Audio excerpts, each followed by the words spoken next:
میں نے قرآن مجید کی جس آیت کو پڑھنے کا شرف حاصل کیا اس میں خداوند عالم جناب ابراہیم سے خطاب ہو رہے ہیں کہ ابراہیم میرے لیے ایک گھر بناؤ، میرے لیے ایک گھر بناؤ۔ یہاں پر تعجب کی بات ہے، گھر تقاضا ہوتا ہے جسم کا، یعنی ایک گھر ہے تو اس میں رہنے والا ہونا چاہیے، اور رہتا ہے جسم والا۔ میں کہوں گا یا خدا تیرے پاس تو جسم ہے نہیں، وحدہ لا شریک ہے، تو آخر تجھے گھر کی کیا ضرورت پڑی؟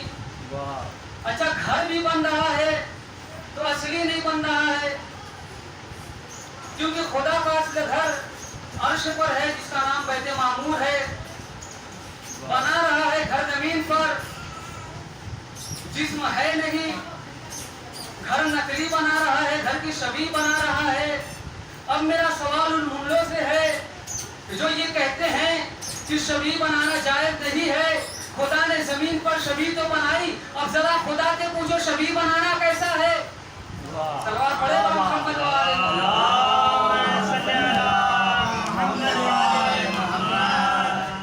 دیکھیے جو مسلمان ہیں غدیر والے، ان کا ایک میزان نہیں ہوتا، ہمیشہ تو کسی کی بات کرتے ہیں۔ جب ہم علی کو مدد کے لیے پکارتے ہیں کہتے ہیں کہ علی تو شہید ہو چکے، علی تو شہید ہو چکے، مدد کے لیے بلاتے ہیں، اور جب ماتم کرتے ہیں علی کا تو قرآن کی آیت لے کر آتے ہیں کہ شہید زندہ ہے، دو طرفہ بات کرتے ہیں، لیکن ان کی دونوں باتیں غلط ہوتی ہے کہ یہ نام کے حافظ قرآن، قرآن کا مطالعہ کرنے والے حافظ قرآن جو خود کو حافظ قرآن کہتے ہیں، کیا ان کے قرآن میں یہ آیت درج نہیں ہے؟ خداوند عالم نے ارشاد فرمایا وَلَا تَقُولُوا لِمَن يُقْتَلُ فِي سَبِيلِ اللَّهِ أَمْوَاتٌ بَلْ أَحْيَاءٌ وَلَٰكِن لَّا تَشْعُرُونَ، کہ ہرگز راہ خدا میں شہید ہونے والے کو مرا ہوا نہ کہنا، بلکہ وہ زندہ رہتا ہے، لیکن تمہارے عقلوں کی اتنی وسعت نہیں ہے کہ اس کو درک کر سکو۔ تمہارے عقلوں کی اتنی وسعت نہیں ہے کہ درک کر سکو۔ اور جب مدد کے لیے ہم علی کو بلاتے ہیں تو کہتے ہیں کہ علی تو نجف میں ہے، تم انڈیا میں پکار رہے ہو۔ دنیا کے کونے کونے سے جب کسی کے اوپر کوئی مصیبت آتی ہے، کوئی مشکل آتی ہے، تو وہ یا علی کہتا ہے، یا علی کہتا ہے، مشکل آسان ہو جاتی ہے۔ کہا علی تو نجف میں ہے، میں نے کہا کہ علی تیرے عقیدے میں نجف میں ہے، ہمارے عقیدے میں نہیں ہے، ہمارے عقیدے میں علی ہر جگہ ہے۔ بات نہیں پہنچی کہ محراب میں علی ہے تو منبر پہ ہے علی، محراب پہ علی ہے تو منبر پہ ہے علی، کعبہ کا واہ دوش پیمبر پہ ہے علی، کعبہ کا واہ دوش پیمبر پہ ہے علی، ہجرت کی شب رسول کے بستر پہ ہے علی، جنت علی کی ملک ہے کوثر میں ہے علی، بچنا علی سے ہے تو جہنم میں جائیے، ہر جا علی ملیں گے نہ جامن بچائیے۔ بچنا علی سے ہے تو جہنم میں جائیے، ہر جا علی ملیں گے نہ دامن بچائیے۔ مولا کائنات خداوند عالم نے گھر بنوایا، وہ گھر کس کے لیے بنا؟ میں کہوں گا یا خدا گھر کی آیت تو سنا دی، اب ذرا یہ بتا دے کہ گھر کا مالک کون ہے؟ گھر کا مالک کون ہے؟ یہ گھر کس کے لیے بنوایا؟ عجب نہیں کہ خدا کی آواز آئے خدا کا پیغام آئے کہ یہ آیت بیت کے لیے ہے اور آیت تطہیر اہل بیت کے لیے. آیت تطہیر اہل بیت کے لیے. تو عزیزان ایمان،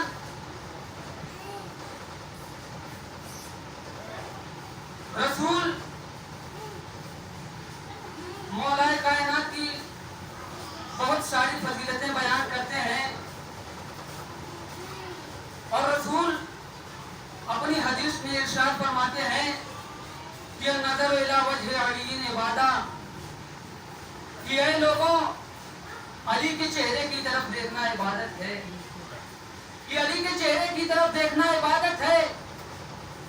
جلنے والے کہیں گے یا رسول اللہ بہت سے نبی آئے، کسی کے چہرے کی طرف دیکھنا عبادت قرار دیا ہوتا، کہہ دیا ہوتا النظر الی وجہ عیسیٰ عبادہ، النظر الی وجہ موسیٰ عبادہ، النظر الی وجہ ابراہیم عبادہ، النظر الی وجہ موسیٰ عبادہ، النظر الی وجہ موسیٰ عبادہ. اچھا کسی کو نہیں کہا تو کہہ دیا ہوتا ایھا الناس النظر الی وجہ عبادہ، اے لوگوں میرے چہرے کی طرف دیکھنا عبادت ہے. عجب نہیں کہ رسول پلٹ کر آواز دے کہ اے نادان تجھے نہیں معلوم کہ جب لوگ علی کے چہرے کی طرف دیکھتے ہیں تو خدا کی یاد آتی ہے، اور جب خدا کی یاد آتی ہے تو لوگ اپنے اپنی زبان میں قصیدہ گنگناتے ہیں. کوئی کہتا ہے لا الہ الا اللہ، یہ جوان سے پیکر علم ہے. کوئی کہہ رہا ہے لا الہ الا اللہ، یہ جوان سے پیکر علم ہے. کوئی کہہ رہا ہے لا الہ الا اللہ، یہ جوان تو داماد رسول ہے. کوئی کہہ رہا ہے لا الہ الا اللہ، یہ جوان تو زینت بستر رسول ہے. کوئی کہہ رہا ہے لا الہ الا اللہ، یہ جوان تو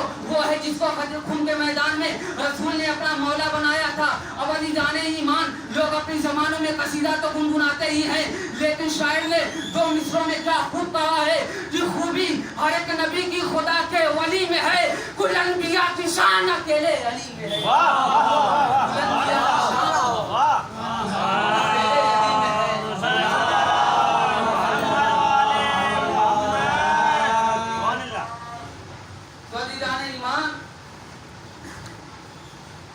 اب رسول نے غدیر کے میدان میں مولا بنا دیا.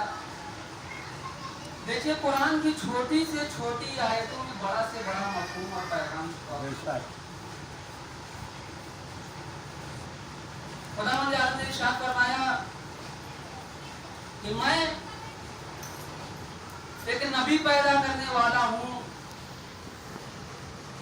مجسمہ تیار ہے، جب میں اس میں روح پھونکوں تو تمام سجدے میں چلے جانا. اب خداوند عالم نے جیسے ہی روح پھونکی، قرآن کہتا ہے فسجد الملائکۃ کلھم اجمعون، کہ تمام کے تمام فرشتے سجدے میں چلے گئے. آگے قرآن کہتا ہے الا ابلیس، ابلیس کے علاوہ. ابلیس نے جناب آدم کو نبی ماننے سے یا خلیفہ ماننے سے، رہبر یا لیڈر ماننے سے انکار نہیں کیا تھا. شیطان کے اندر صرف غرور تھا. شیطان نے یہ کہا کہ میں آگ سے پیدا ہوا ہوں اور آدم مٹی سے، اور آگ مٹی سے افضل ہوتی ہے. اور شیطان کوئی معمولی شخص نہیں تھا. شیطان نے 4000 سال خداوند عالم کی عبادت کی. پورے زمین پر شیطان نے ہر جگہ سجدہ کیا.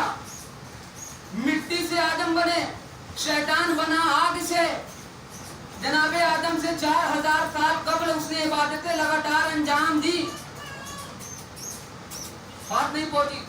4000 سال پہلے عبادت انجام دی، لیکن صرف ایک سجدے کے انکار کی وجہ سے 4000 سال کی عبادت ضائع ہو گئی. اب مجھے کہنے کا حق ہے کہ جب آگ مٹی سے افضل ہو کر تکبر کر کر علی سے نہ بچ سکا تو یہ غدیر کے میدان میں خاکی بشر جن کے اعمال کا کچھ پتہ نہیں، جو صرف اس سے انکار نہیں کر رہے ہیں بلکہ پورے کے پورے خلیفہ کا انکار کر رہے ہیں، میدان حشر میں ان کا सवाल पढ़े पर मोहम्मद वाले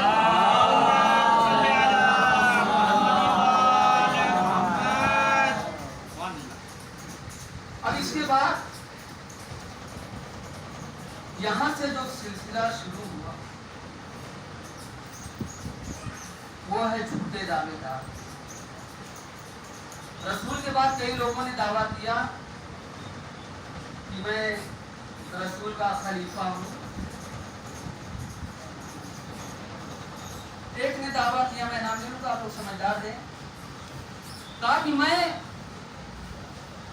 नबी का बनाया हुआ खलीफा हूं। एक मर्तबा कुछ लोग जमा हुए कि अच्छा ये बता, अगर तू नबी का बनाया हुआ खलीफा है तो हम तुझसे कुछ सवालात करेंगे, अगर तू उन सवालों के सही जवाबात दे दे तो हम तुमको रसूल का बनाया हुआ खलीफा मान लेंगे। अच्छा ठीक है, सवाल करो। तो सवाल किया कि हम जो है बगैर वजू के नमाज पढ़ते हैं। कोई जवाब नहीं आया। अच्छा दूसरा सवाल करो। कहा कि हम बगैर दिवसी जानवर का गोश्त खाते हैं। कोई जवाब नहीं आया। अच्छा तीसरा सवाल करो। कहा कि हम जो है अल्लाह की रहमत से बहुत घबराते हैं। कहा कि इन सवालों के जवाब तो मुझे नहीं पता। अच्छा चलो अली के पास चलते हैं। पुरानी आदत थी, आप तारीख उठाकर मुतालिया कीजिए। जब भी कोई मसला पेश आता था तो मौलाए कायनात की तरफ रुजू करते थे। कहा कि अच्छा चलो अली के पास चलते हैं। अली के पास आए। कहा या वली अल्लाह, अगर आप रसूल के बनाए हुए वाकई खलीफा हैं तो हम आपसे 3 सवालात करेंगे और अगर आपने सही जवाब दे दिया तो हम आपको रसूल का बनाया हुआ खलीफा मान लेंगे। तो अच्छा ठीक है, सवाल शुरू करो। उन्होंने पहला सवाल शुरू किया कि हम बगैर वजू के नमाज पढ़ते हैं। मौला ने फौरन कहा वो नमाज मैयत है। मौला ने फौरन कहा वो नमाज मैयत है। कहा अच्छा हमारा दूसरा सवाल भी कहा करो। कहा कि हम बगैर दिवसी जानवर का गोश्त खाते हैं। मौला ने फौरन कहा वो मछली का गोश्त है। कहा हमारे पास तीसरा सवाल भी है। कहा अच्छा करो। कहा कि हम अल्लाह की रहमत से बहुत घबराते हैं, परेशान हो जाते हैं। मौला कायनात ने कहा बेशक तुम अल्लाह की रहमत से परेशान हो जाते हो क्योंकि अल्लाह की सबसे अजीम नेमत है बारिश। अल्लाह की सबसे अजीम नेमत है बारिश। जब मूसलाधार यानी लगातार बारिश हो जाती है तो इंसान घबराने लगता है, कब रुकेगी कब रुकेगी।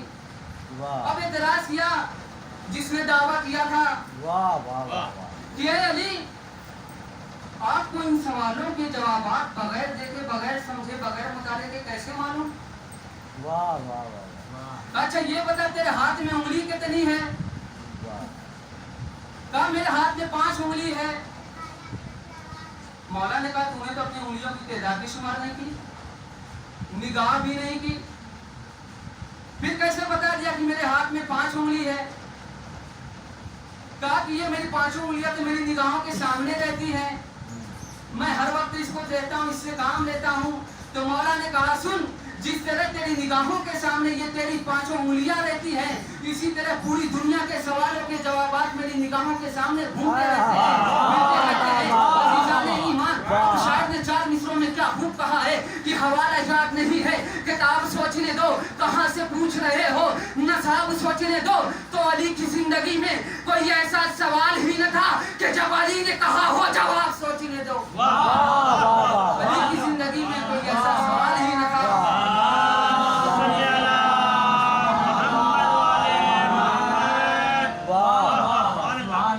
अली की जिंदगी में कोई ऐसा सवाल ही न था कि जब अली ने कहा हो जवाब सोचने दो। मौलाए कायनात की अजमत, उनकी फजीलत को दर्ज करना, किसी आम इंसान है। अब मौला ने सलोनी का दावा किया, कहा कि जो पूछना है पूछो, मैं जमीन से ज्यादा आसमान के रास्तों को जानता हूं। मौला कायनात के बाद कई लोगों ने झूठा दावा किया मदीने में कि सलोनी सलोनी जो मुझसे पूछना है पूछो, मैं सब कुछ जानता हूं। फिर शख्स खड़ा हुआ, अच्छा ये बता कि चींटी की जो अकड़ियां होती हैं वो उसके आगे के हिस्से में होती है या पीछे के हिस्से में होती है? कोई जवाब नहीं आया। अच्छा कुछ और पूछो, चलो बता दो। ये बताओ कि जब जनाबे आदम ने हज किया था, और हज में वाजिब है तकसीर कराना यानी सर को मुड़वाना, ये बता कि जनाबे आदम का सर किसने मुड़ा? वाह वाह, कोई जवाब नहीं आया। कहा कुछ और पूछो, कहा चलो बताओ। ये बताओ कि जनाबे आदम के दौर में जो चींटी का वाक़या फेमस था, मशहूर था, वो जो चींटी थी वो नर थी या मादा?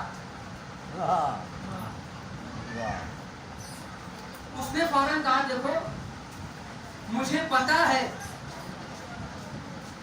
कि ये सवालात तेरे ज़हन में तेरी फिक्र से नहीं आए, ये सवालात तेरे ज़हन में खुदा ने मुझे ज़लील करने के लिए डाला है। और वैसे भी ये वो सवालात हैं कि अगर इंसान पुरानी तारीखों का मुताला करे तो इसका जवाब पा सकता है।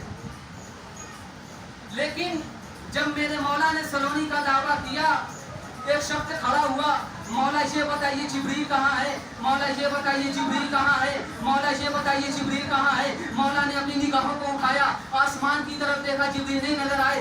जमीन की तरफ देखा, जिब्रील नहीं नजर आए। दाहिने देखा, जिब्रील नहीं नजर आए। बाएं देखा, जिब्रील नहीं नजर आए। कहा कि ऐसा सुन, कोई और जिब्रील नहीं है, तू ही जिब्रील है। कहा आपको कैसे पता कि मैं ही जिब्रील हूँ? मौला ने कहा मैं जमीन से ज्यादा आसमान के रास्तों को जानता हूँ। मैंने आसमान के बालाए ताब देखा, मुझे जिब्रील नहीं नजर आए। मैंने जमीन के तहत सरा कर देखा, जमीन नजर नहीं है, अली जनाब जिब्रील नहीं नजर आए। मैंने जमीन की दाहिनी जानिब देखा, अली नहीं नजर, जिब्रील नहीं नजर आए। मैंने हर सिमत देखा, जिब्रील नहीं नजर आए। जब मुझे कहीं जिब्रील नहीं नजर आए तो मुझे पता लग गया कि तू ही जिब्रील है।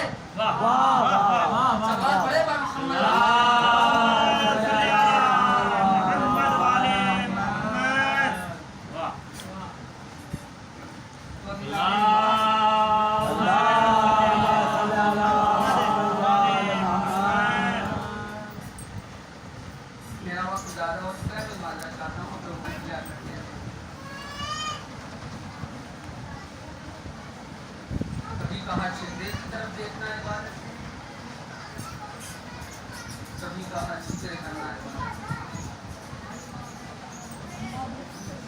लेकिन मौलाए कायनात की जितनी फजीलत है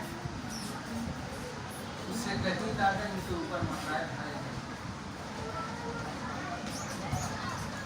आज हम जिन मिंबरों से मौलाए कायनात की फजीलत बयान करते हैं, कल इन्हीं मिंबरों से मौलाए कायनात के ऊपर गालियां,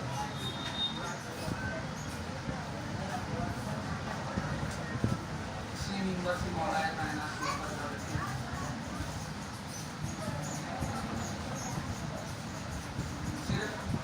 कायनात के बाद जब इमाम हसन अलैहिस्सलाम आए, उनके साथ भी ऐसा ही हुआ।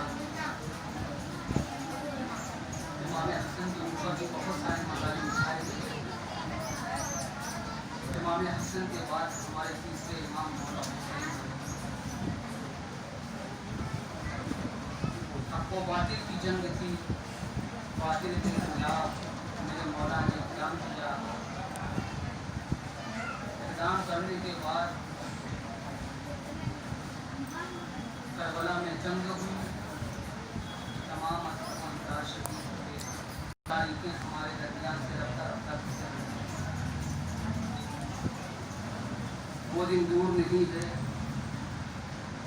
जब जनाबे ज़ैनब उम्मे कुलसूम के कहेंगे उम्मे कुलसूम कि हमें वजीदे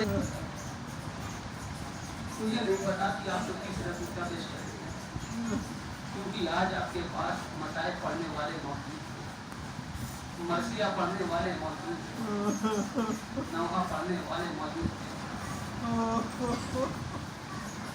रोने में कंजूसी न कीजिएगा, क्योंकि एक टूटी हुई पसलियों पर